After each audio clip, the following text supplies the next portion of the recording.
जब कांग्रेस ने और राष्ट्रवादी कांग्रेस ने शिवसेना की सपोर्ट की थी और उद्धव ठाकरे को मुख्यमंत्री बनाया, उसी वक्त हमने कहा था कि ये इनका असली चेहरा आ चुका है, सेकुलरिज्म इनका एक निखाब था वो उठ चुका है। और उसके बाद से आप देख रहे हैं कैसे कैसे चेंजेस और तब्दीलियां पैदा हो रही हैं। सर, पंतप्रधान ने अरबी में भाषण किया है अबू धाबी में। हाँ, क्या कहेंगे आप इसको?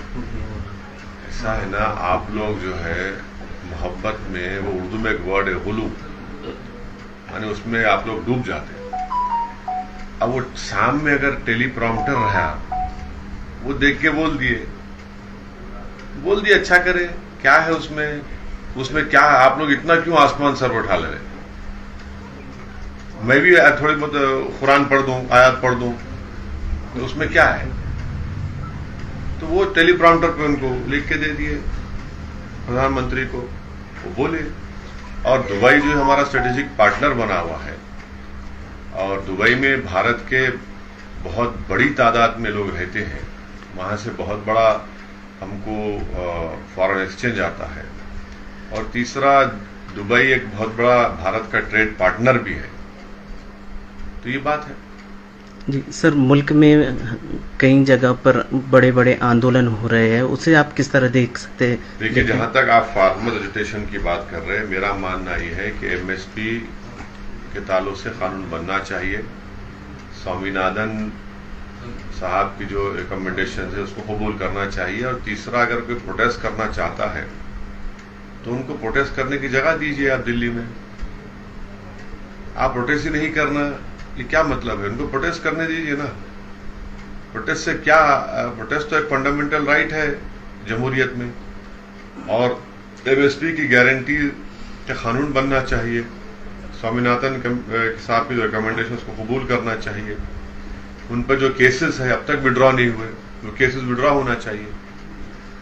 बीजेपी का ये कहना है कि 370 के पार हमें इस बार जाना है।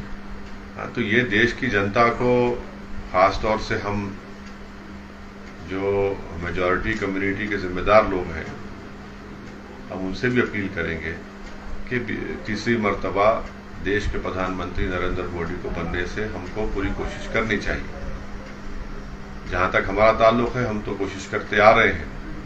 अब ये जो पॉलिटिकल पार्टीज जो अपने आप को सेक्युलर बोलती हैं, उनमें खुद एक अफरा तफरी का माहौल बना हुआ है। अब आप बताइए कि जो मुख्यमंत्री थे महाराष्ट्र के अशोक राव साहब, वो चले गए बीजेपी में और उनको राज्यसभा मिल गया। तो इससे क्या मैसेज जा रहा है?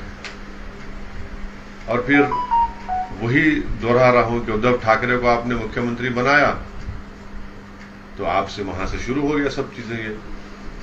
और तो ये है, अब बोले कि मध्य प्रदेश के भी एक सीएम जा सकते हैं, नहीं मालूम जाएंगे नहीं जाएंगे। पंजाब में कोई है वो जा सकते हैं। फिर कोई एक इनका एक नेता है मुंबई का, वो अजीत पवार के साथ चला गया। और वो साहब जो हैदराबाद में कांग्रेस के ऑब्जर्वर उनके साथ क्या है, वो जो सेलेक्ट करते कैंडिडेट्स को, उसको कमेटी का आदमी था। इतने बातें किया मेरे पर्सनली मेरे खिलाफ, सब जो ही पुराने झूठे इल्जाम, आज आप चले गए। तो ये हम शुरू से बोल रहे, ये असल यही लोग हैं जो अल्पसंख्यक समाज को डुबाते हैं और वोट लेते हैं। और दलित मुसलमान का पॉलिटिकल एक्सप्लॉयटेशन यही लोग करते आए। अब देखिए क्या कर रहे हैं। सर, अगर इंडिया अलायंस की बात की जाए तो आपको लगता है कि कामयाब होंगे मुत्तहिद होकर? और अगर आपको ऑफर आता है इंडिया अलायंस से तो क्या आप उधर जाएंगे? देखिए, अब तक तो कोई ऑफर नहीं आया तो उस पर कैसा विचार करेंगे हम। इम्तियाज साहब ने तो ओपन ऑफर दिया था, आपको याद होगा, कई महीने पहले। एक ने दो मरतबा इम्तियाज साहब बोले, तो उसके बावजूद भी कोई बात नहीं है। तो ठीक है, हम अपनी कोशिश को जारी रखेंगे।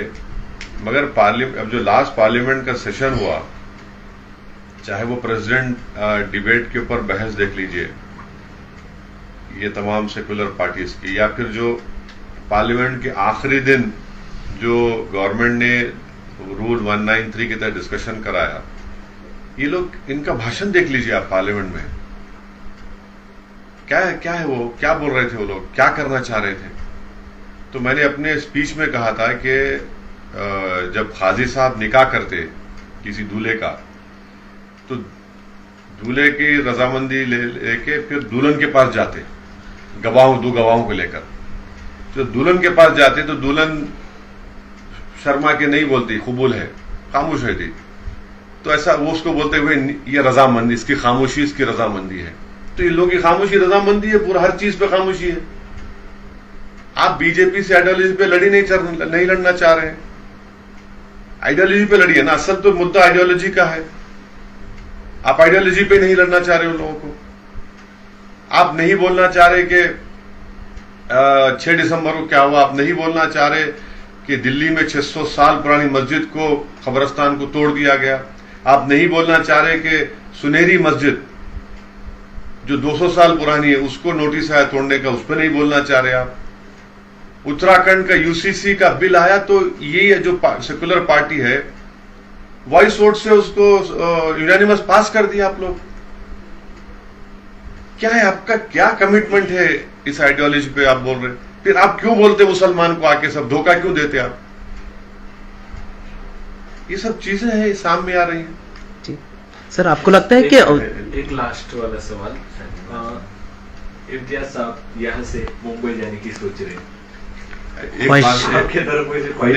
एक बात सुनिए, मीरा रोड में जो हुआ, मीरा रोड कोई महाराष्ट्र का कोई रूरल एरिया नहीं है।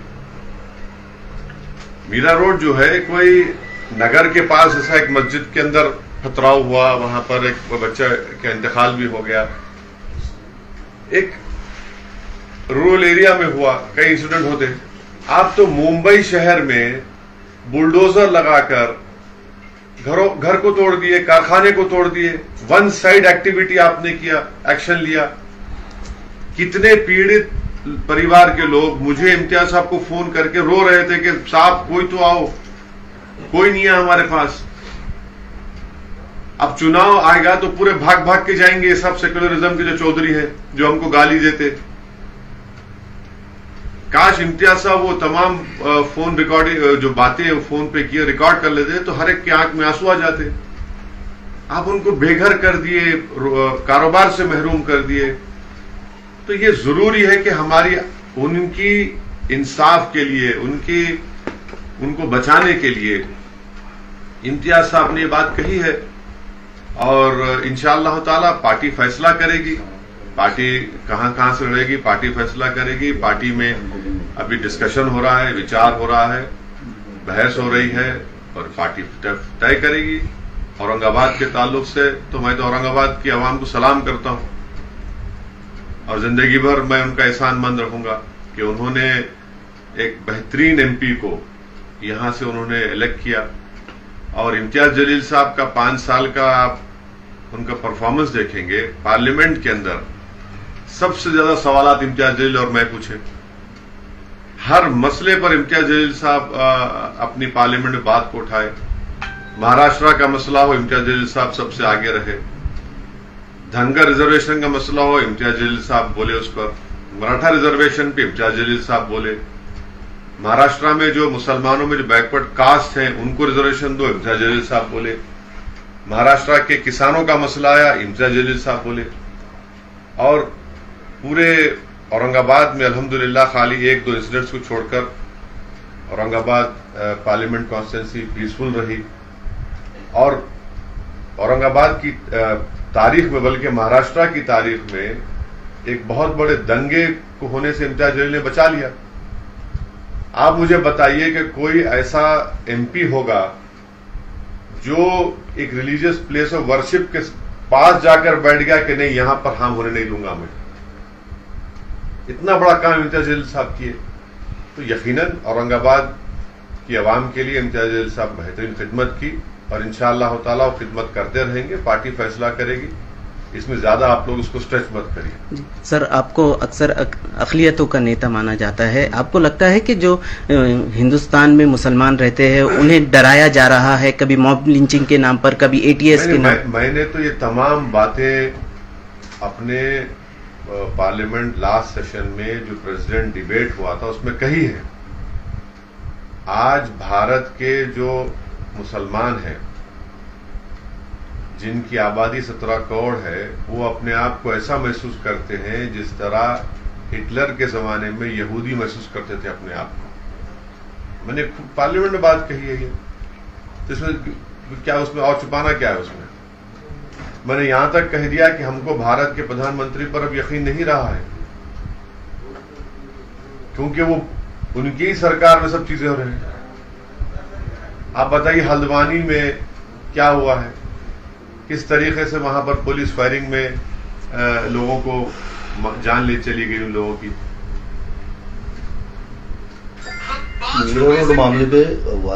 मीरा रोड मामले पे वारिस पठान साहब को भी कल नोटिस दी गई, उनको नहीं जाने दिया गया, तो आप क्या जाएंगे वहां पर? क्यों, तो वहां काफी लोगों की। नहीं, हम जाएंगे, क्यों नहीं जाएंगे, बराबर जाएंगे।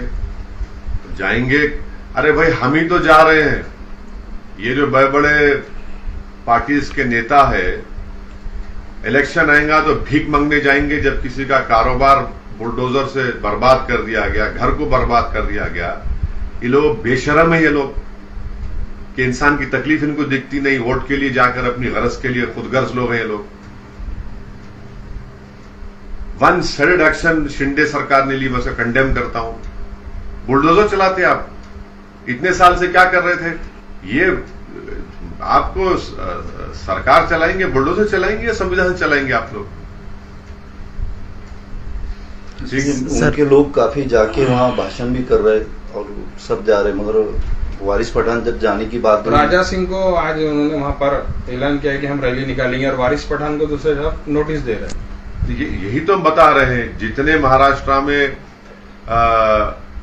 क्या है, लव जिहाद के ऊपर 30-40 मीटिंगें हुई पूरे महाराष्ट्र में, उसमें कितनी गंदी बातें कही गई, प्रोवोकेटिव बातें कही गई। यहां की शिंदे सरकार तो आंख मूंद के बैठी थी कि हाँ चलो, उनकी सरपरस्ती हासिल थी।